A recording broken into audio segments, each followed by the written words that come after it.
Great. All yours. Thanks, Steve. Thanks. I guess I'll dive in there and just give you a little overview of what we're doing. And again, we're the Lakota group. We have a couple of other folks on our team. Gaywalt Hamilton, they're civil engineers, and Jack Pizzo's group, who is Ecology and Vision, and they kind of look at the landscape stuff for us and kind of the environmental stuff. We're also landscape architects and planners, so we have a handle on that. We're looking at, the way we describe it is we're doing an update for Gillson Park. We're not looking at redoing things that have been done. There was a plan that was done in recent years and some things that were improved upon, the beach house, the parking, some new access points.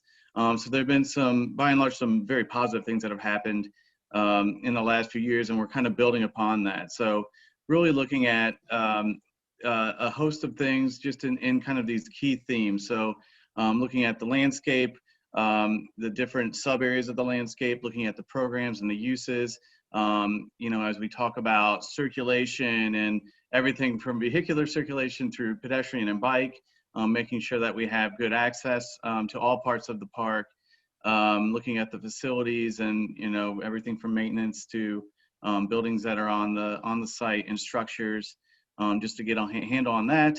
And, you know, what we do at the beginning of a process is we like to talk and listen to folks, and that's all the stakeholders. And so we're kind of going through and we're at the beginning of this, so we don't have answers. We've done some analysis, but really just trying to hear through the lens of different stakeholders what the issues are, and so we have a handle on it, so there aren't surprises, so that we're kind of representing everybody that's involved.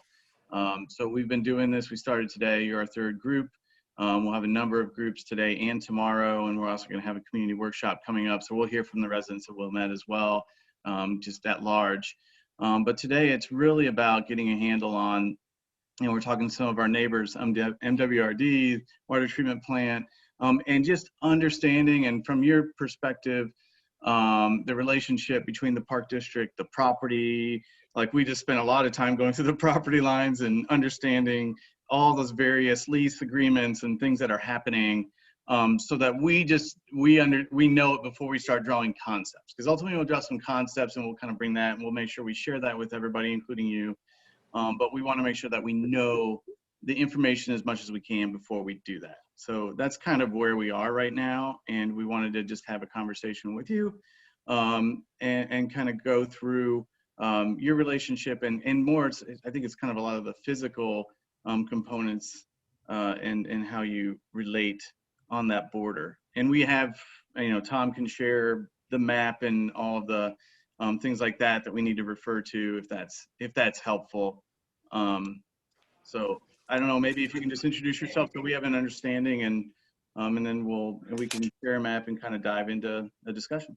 Cool. Okay. Well, my name is Eric Mazork. I'm the station chief here for the Coast Guard station.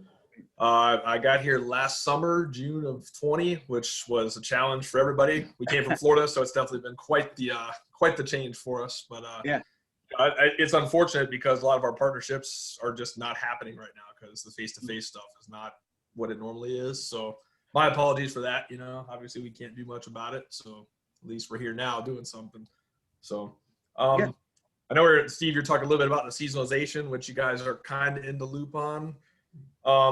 Right now, the plan is for that to happen supposedly at the end of this year. So basically at Labor Day this September, we would switch to the seasonalized unit where, yes, there'll be people here, but it's not a 24/7, 365 like normal.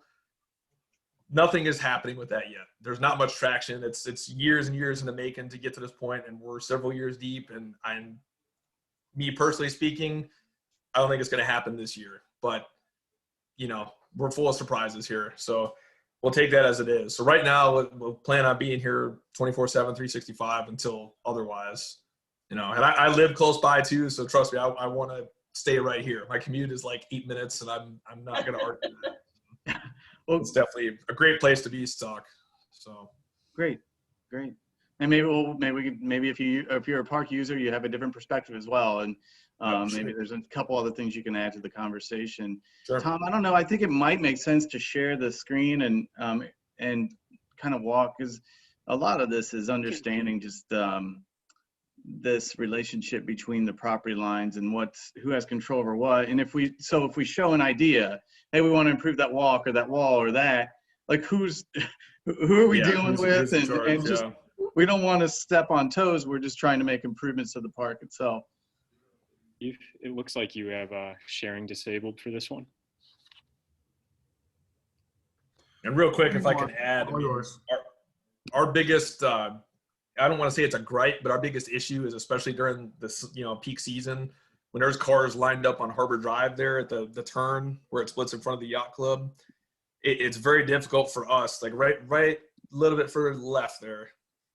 And this whole area here, when there's cars parked in that section, when we have our truck and trailer coming in, we usually make that left turn, and then we'll back into our spot, which is the lot line closest to the exit. Yeah, right in there. It's easier for us to pull to the left and then just back straight into our spot. Exactly.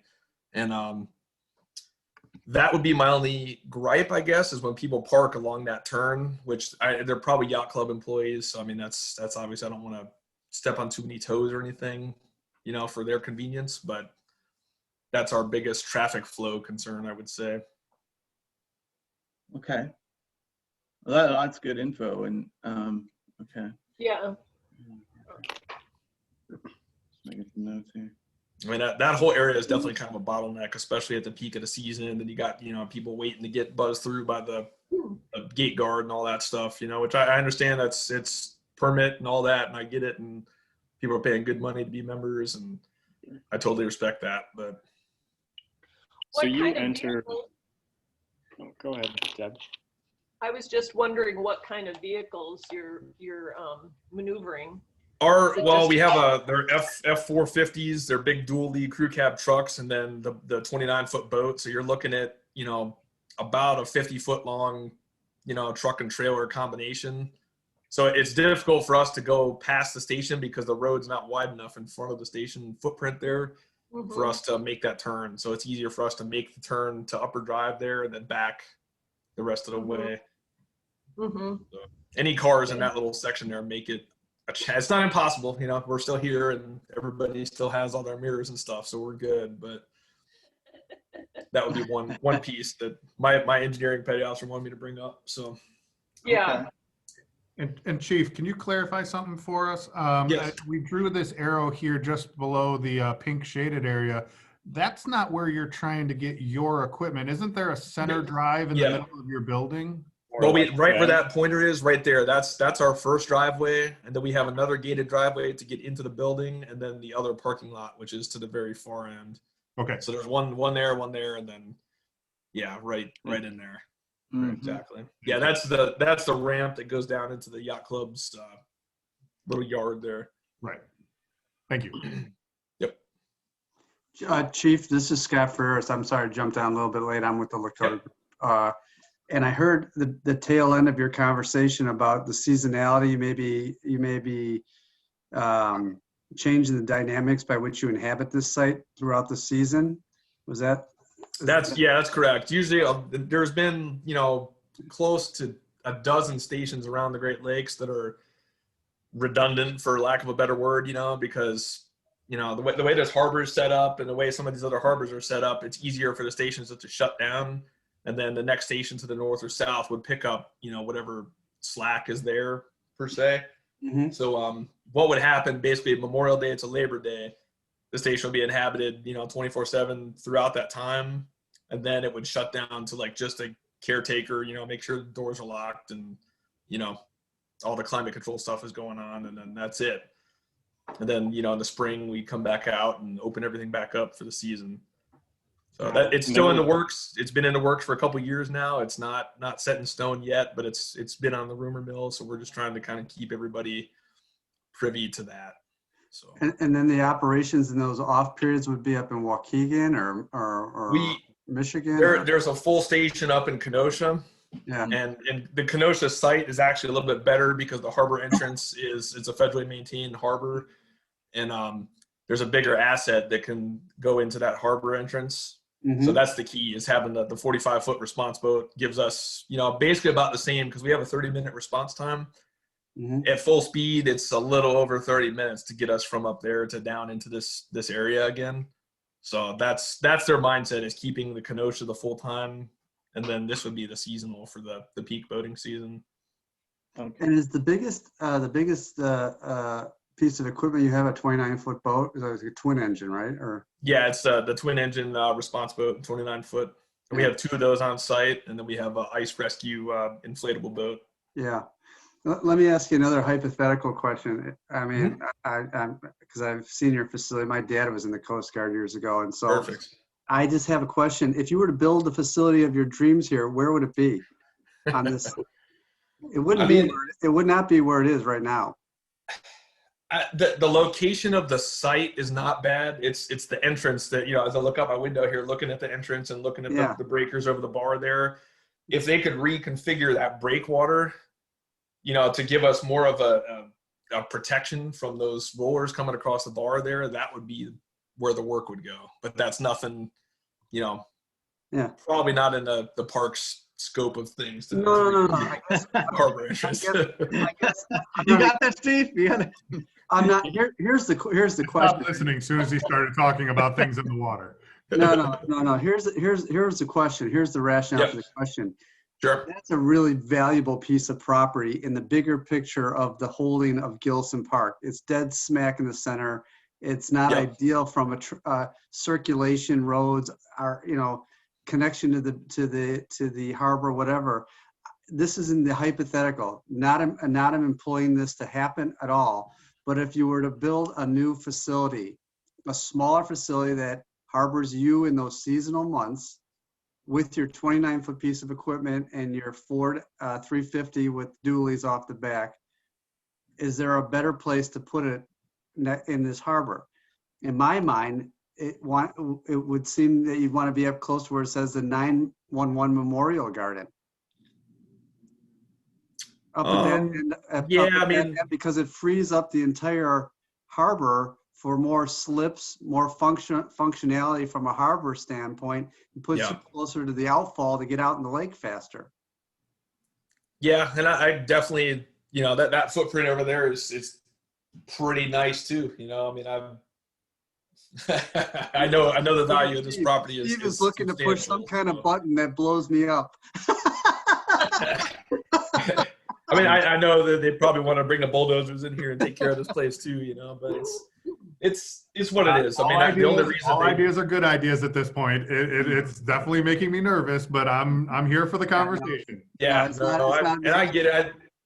Go ahead. It's not meant to make you nervous. It's meant to think really long term. If you weren't here, if you were redoing this, if the federal dollars for waterfront rescue and protection of all this, 3 million people continues to be an important component, would we be able to leverage federal dollars to move them on? This is big picture planning, so that our park and our marina could be more functional and better long term. This is the 30-year plan, right? There, that the world changes. It's not going to happen, but I'm just asking it because I want to hear what's good and bad about how your operations work. And I just heard you say it's a pain in the neck to launch your boat. It's a pain in the neck when there's a backup on the weekend. From Steve's perspective, this drive, the bicycles and pedestrian walking is just a disaster in front of your shop. Every day. I'll vouch for that. That's where I'm going with this. I'm not suggesting, nobody has any money to do that, but my only concern with the site being closer down to the lake too, with all these record highs that we've been having, and I know it's kind of a pendulum effect. We're probably going to have record lows here at some point too. The water levels being that close, that would be a huge problem for the Coast Guard big picture, especially putting a couple $1 million into a facility or whatever. This site where we're at, we are one of the least impacted units across the whole district, which runs, from New York State up to Minnesota. So, it's a huge area, a lot of units. We have very little impact from the high water or low water. So, it's still a prime piece of real estate for us too, ultimately. Yeah. Mm-hmm. I don't know if you guys got into just proximity, and I think I think if I'm correct or I can remember correctly, our curb line is like right up against your fence line and your there's zero space between the two.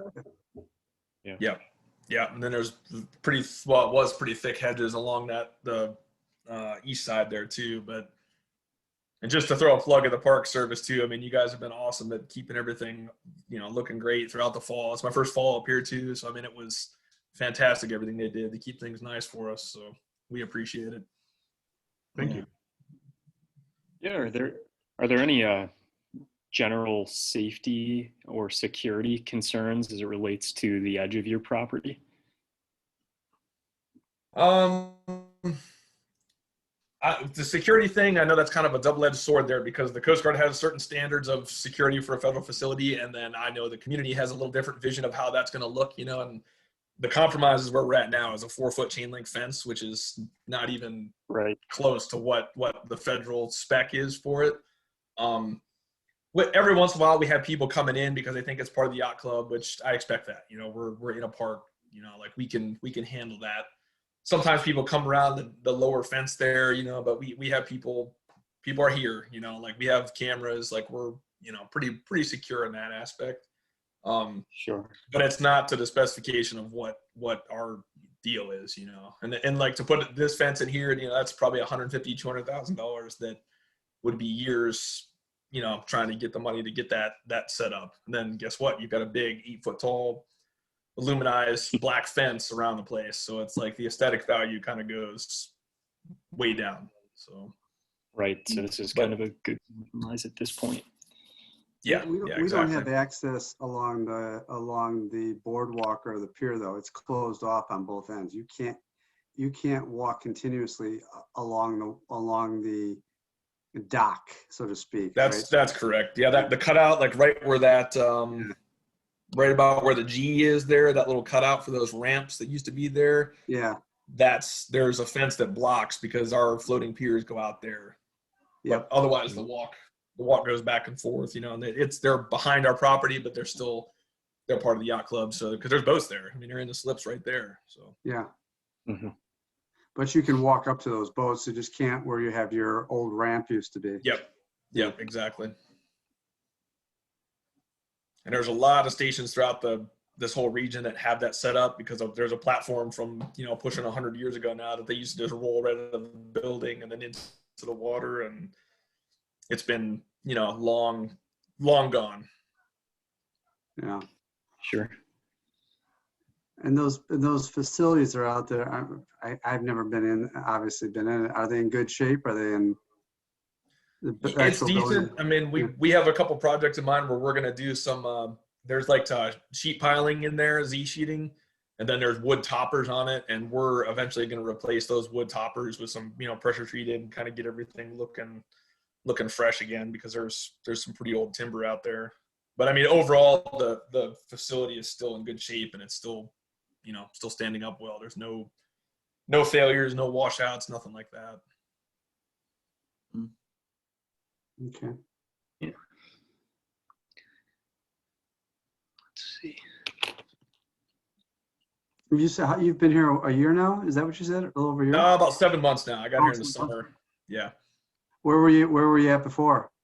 I was in the Tampa Bay area. So I Oh. worked out of St. Pete and I lived on the south side of Tampa Bay. Oh, I'm so sorry. He just saw Yeah, snow for the first time. I've got a lot of family up in Michigan and Illinois, so we're no strangers to the weather, but I've definitely been spoiled for my time in the Coast Guard.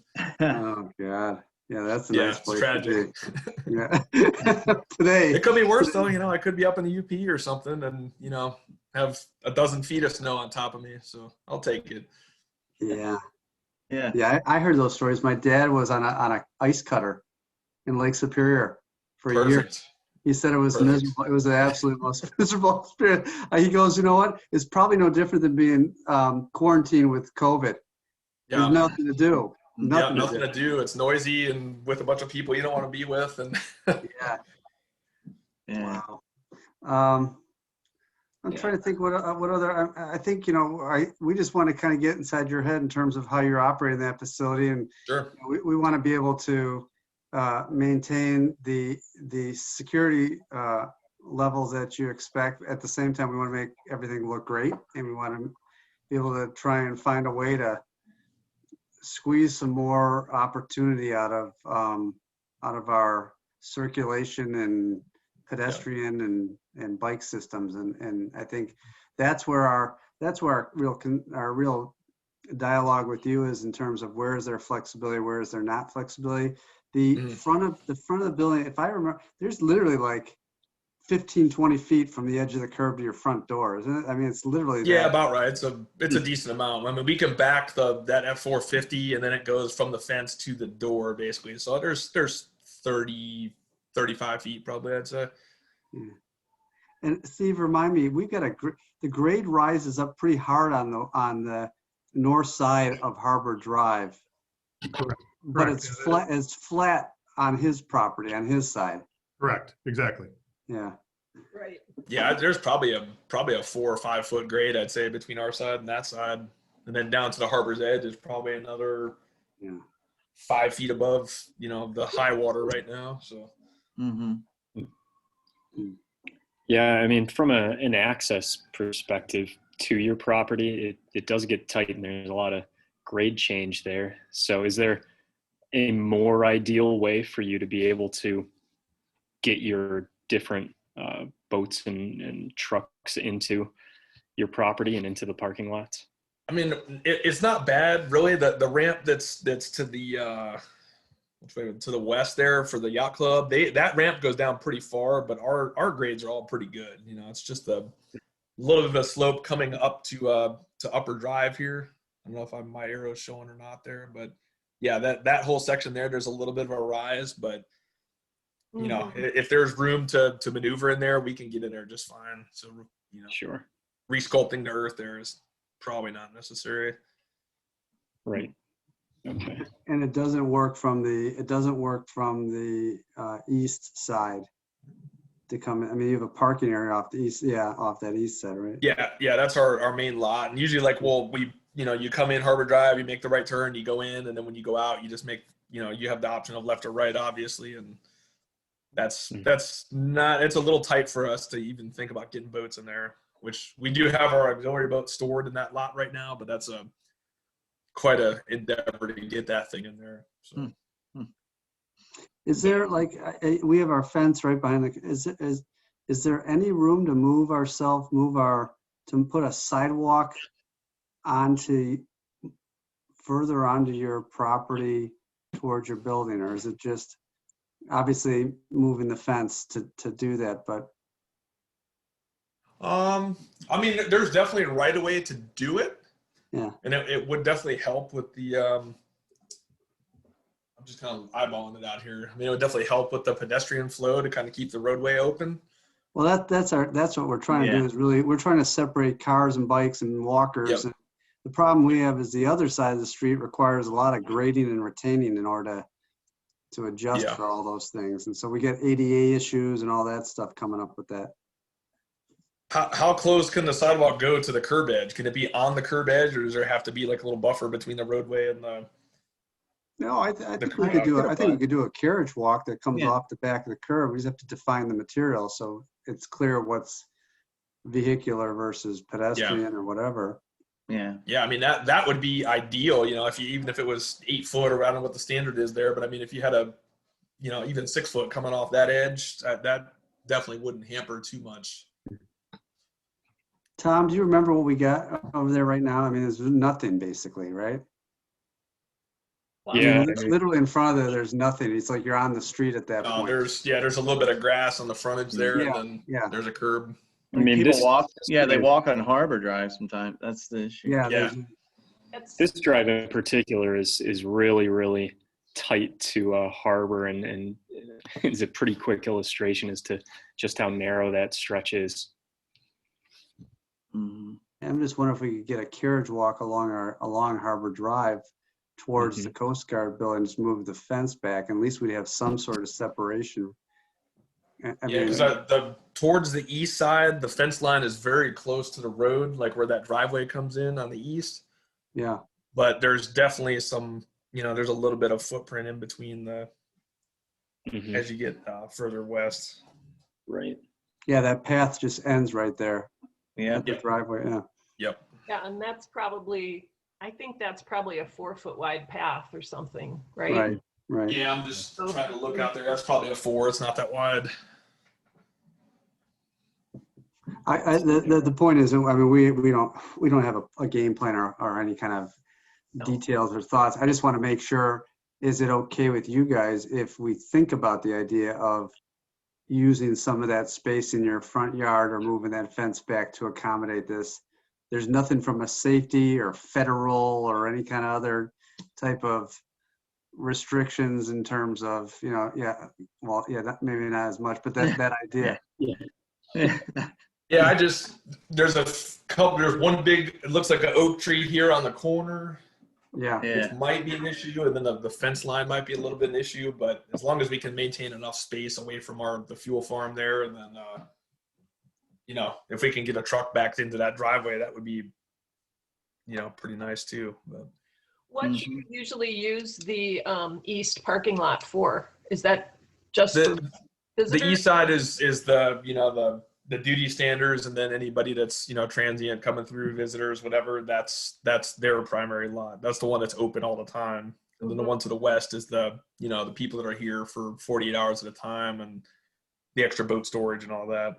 So the eastern one is mainly for car traffic? Yes. Yeah, correct. In this, go ahead. Go ahead. I was just gonna say, anytime you guys want to come to the site and check it out, just let me know, and we'll get you around so you can take a look at things if you need to. Awesome. Thank you. Yeah, I was just going to ask, in this plan to make the facility seasonal, is there going to be any adjustments to the physical nature of the site, or is it just a matter of when people are tending to it?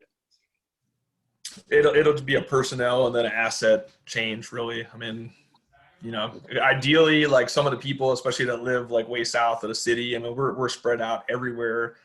Ideally, it'd be nice to have a place for people to come and, get on the computer and do their, remote work stuff, that kind of thing, if they need to. And then obviously we got to come and check on the facility on a regular basis too, but there won't be any like real physical changes that anybody will see, on the outside. Right. Gotcha. Okay. How many folks are in there right now? Just you, or is there? No, we have a full crew. We have an ice crew right now, so there's 10 or 12 of us right now. Yeah. The duty crew is usually 8 to 10 people at a time for 48 hours a shot. Got it. Trying to think, anybody else have any other thoughts? Not necessarily about the property and circulation, but if you mind stretching a little bit, Chief, and thinking about the way you and the crews use the balance of the park for, last time we did a plan, one of your predecessors sat with a different group of consultants and talked about the usage of the park for PT and some other things. Is that, I know you've only been here 7 months and it's been during COVID, so you're not seeing normal operations, but what do you see? How do you use the balance of the park? Are there amenities missing that, you would suggest or would be nice to haves or anything like that, so we can better understand your usage of the park? I can say, like, during the summertime, we were out there playing football and ultimate frisbee and stuff in the grass way there in the meadow. I run actively, so I'm in the park, multiple times a week, making a loop through and then heading south or north, whatever. I've had my kids here a few times at the playgrounds. I know a lot of the other people have. The beach, not so much, because a lot of people don't live in Wilmette. So I guess that'd be another question I could bring up to Steve. Maybe we can work on something about getting access. But you know what, the village staff. Otherwise, yeah, the people use the park. Water plant. This seems to be a common thread. That's right. We've heard it a couple times today. That's right. Yeah, we have a prime place to go park and use the facility, which is awesome on foot. So yeah, my wife's done photo shoots too on the beach for the fall season for a lot of families. So it's definitely a great facility for everybody to come and enjoy. From a running, when you run, like, you're doing a loop, are there any points where you just you think it could be better? Like, I mean, we were just talking about the sidewalk in front of your property. Like, it kind of gets cut off in some zones, and that's what we've noticed. Is that your experience? Would it be better if there was just simply a continuous pedestrian path for that? I mean, that would be pretty neat for sure. I'd love to have a trail, you know, because the whole stretch, basically from when you come off of Sheridan there, like once you get in front of the yacht club and into the park there, it's just, unless you're running in the grass or running off to the side, you know, it's I don't want to say it's risky because it's not that dangerous because nobody's going fast, but you're sharing the pathway with cars and people walking dogs and everybody's trying to social distance, and it gets weird sometimes, but other than that, the rest of the park has got a pretty good flow, I would say. Mm-hmm. Okay. Do you pretty much run on the streets, on the roadways when you run? I try not to, but sometimes it happens, you know, like a lot of times I'll make the loop around, you know, by the beach and then come back and come up by the bowl there and then, you know, head into the neighborhoods there and get back towards Green Bay in that section. So, I mean, I try to avoid the major streets because you know how it is with anything or people aren't paying attention. So, yeah. Okay. Do you have events? Do you have events for all the staff, picnics? We back in August on Coast Guard Day, we had a as best we could little family get together at a barbecue and stuff, and you know, like a lot of people had their kids out at the park and they're in the playground, and we were just cooking out, hanging out right in front of our property there with where the big meadow is, and you know, parking is the issue at that point, you know, but it's temporary, you know, so everybody kind of piled in and we made the best of it. And so, yeah, when we're in season, I mean, it's getting used every day in some form, whether, you know, duty crew goes and plays volleyball or, you know, we got football going on in the morning, like we're finding a way to get out there and enjoy it. Do you have any community outreach or any integration into the schools or any other programs where, you know, bring kids in to talk to them about the lake or the boats or? Yeah, we did some normally with the Navy League, which is like the Glenview Council, I believe. Mm-hmm. They do some outreach with a couple of the high schools in town, but they're more further inland. That's about the only outreach right now. The other big one that they've done here for years is in May. They have an open house for 2 days at the station. And obviously we didn't do that this year, but I'm hoping, you know, if not this year, then next year we can bring that back. That's always a good one for the community. Mm-hmm. I'd love to do it. You know, I'd love to open a little more or raise a little more visibility for this place. However we can do it. Yeah. Yeah, I wonder if there's opportunities to, as you're saying, do some educational work with kids on site, because you know this is such a shoreline and lake oriented park where we've got, you know, sailing facilities, there's an aquatics beach and things of that nature. So it would be great to see if we could find a way to integrate the Coast Guard and some educational opportunities in better. Yep, absolutely. And I met with the Sheridan Shores Sailing Club president a couple months ago when they had that little mishap outside the harbor. And you know, I think they're on board with maybe trying to do something like that too. Like, hey, the station will be open. You guys want to go learn about, you know, whether it's boating safety or, you know, right now we're kind of in the ice safety thing, but we're open to it. You know, we're looking for opportunities for it too. It's been difficult. Yeah. Yeah, nobody is operating where they normally operate. So a lot of these questions are like, well, this is what I'm doing now. I hope to get back to something else. Yeah.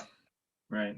And Chief, I don't know if you're maybe aware of this, but the local fire chief, Chief Wozni, is actually retiring out of the fire department and taking over our general manager job down there at the lakefront. And I know you guys have at least some form of communication with each other because that's who I got your contact info from. Yep. So I think you're going to likely have a natural, he was the only one that...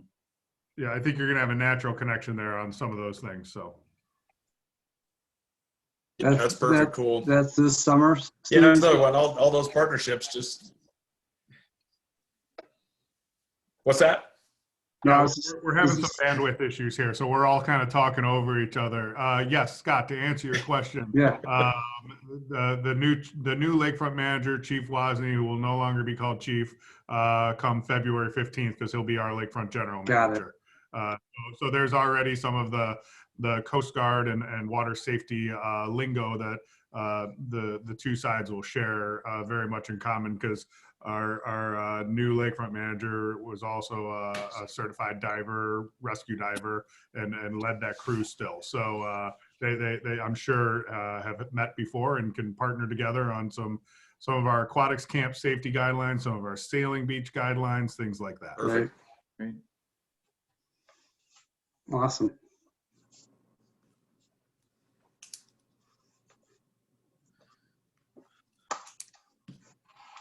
Any other thoughts for us, Chief, or things that we should think about or consider as we start to look at alternate opportunities for the park?